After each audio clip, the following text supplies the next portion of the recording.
back on you. But that makes it really hard. You Oh, guys, okay. he has to keep his legs. Woo. So- Yep. You would probably have somebody here. Okay, Like Yeah. this, so, holding you, I mean, yeah, because I'm gonna slide. and then you can hold your knees too. And he can't be too tall, because his knees are too far off the ground. So that way we've got an opening for the body to hang. And then also that way we don't have direct pressure on the sacrum, because direct pressure on the sacrum is gonna reduce the diameter. So sitting on the edge of a chair would not be good for the It's bone. not as good as something like this, because Okay. we would have compression on the sacrum. But, you know, you just make the best of the situation, and that might be the best that you can come up with. And so one other point I want to make is that Thank you. Good job, guys. Good job. Way to go. because the cervix might not be fully dilated. Well, first I want to say, just because the cervix isn't fully dilated doesn't mean it can't dilate easily. It just depends on what's going on with the cervix.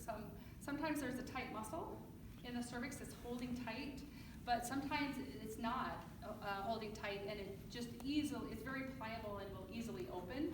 And so even if a woman's not fully dilated and then the baby's coming breech and the head comes on that 7 centimeter cervix, you know, that 7 centimeter cervix might just whoop open up. You know, it's like Jello.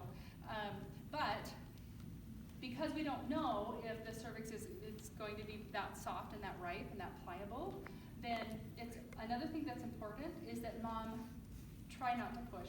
And in general, that's something that I don't believe in. I don't believe in telling a woman not to push if she doesn't, if her body's telling her to do that.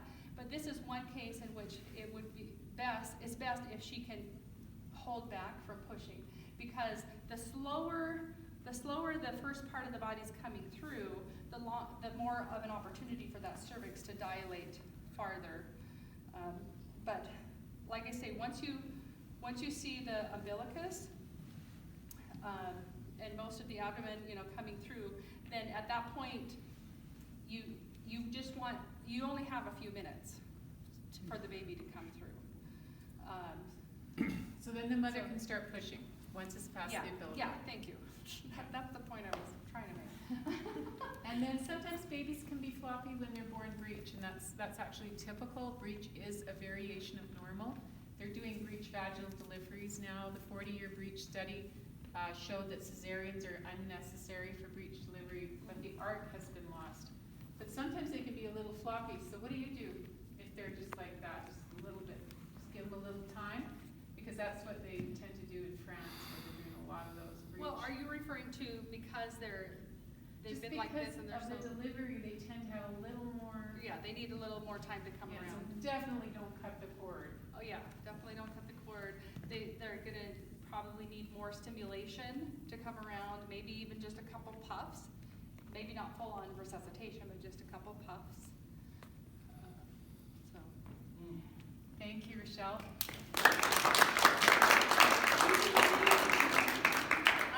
I just want to say one thing too, is, you know, one of the things that we like to do is to try to focus on normal.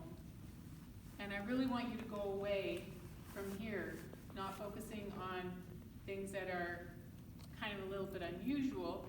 I would rather you go home from here focusing on that birth is normal, it was designed to work, in most cases it's going to be fine. People have been having their babies in this world for millennia. We only actually had this obstetrical medical system for less than 200 years. Midwives have been delivering babies for millennia on this planet, and they've been mostly okay. So, you know, especially once we figured out we need to wash our hands. And I think especially if we're coming from a place of trusting that this is the Lord's work. You know, this is his work and his glory to bring his children here, right? So he doesn't want the babies to die. You know, if a baby's supposed to live, it's going to live. And so just having that trust, okay, God, this is all in God's hands, and I'm going to do my best to follow the Spirit and be an instrument. In his hands. Yeah. I just had an impression to tell you something that I learned that is so simple, and it's not something that's India, where they have a lot of poverty, the local midwives and the rural midwives figured out that if they put the placenta in hot water and massaged it, if the baby wasn't breathing, the baby would start breathing. Really? They actually proved it. Now Robin Lim is using this in her clinics too. So if you have a case where the baby won't breathe, you've tried everything, the placenta is attached, you can put the placenta in a bowl of hot water and massage it, and it actually starts the pumping action, apparently, and the babies have come around. So that's just a little tip I heard that I've never even done myself. But anyway, felt like I should share that. Interesting. And we've already had a closing prayer, but did we bless the food too? Because we're having a meal now, right? Did? Okay. That's I okay. just wanted to say, Yes. along with the placenta and the warm water, just remember, keep that baby skin to skin with Yes. the mom. Even a baby that's not breathing, that will often bring it around. Oh, It yes. stabilizes their heartbeat, it stabilizes their breathing, to Everything. be there on the mom. And just so you know too, those first couple of hours of birth are the most crucial imprinting that child will ever have. To have a baby's cord cut early is a trauma to the baby. To be removed from its mother is a trauma to that baby. Anything that causes a trauma stays with that baby. There's a PTSD thing that starts developing in babies.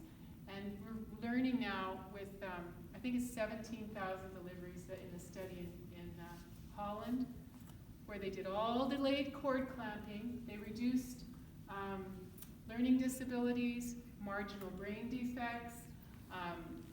They improved neonatal morbidity and mortality rates. Everything overall was just super improved by delayed cord clamping. So that's a really important thing to remember. I think just don't cut the cord, like we said, just leave it. It's better. All right. Okay, so, all right, so it is dinner time. We're kind of hoping you guys would hang out a little bit and just have a chance to chat with the midwives. Maybe there's some things in your scenario you weren't able to go through, and they're here for that. You get a little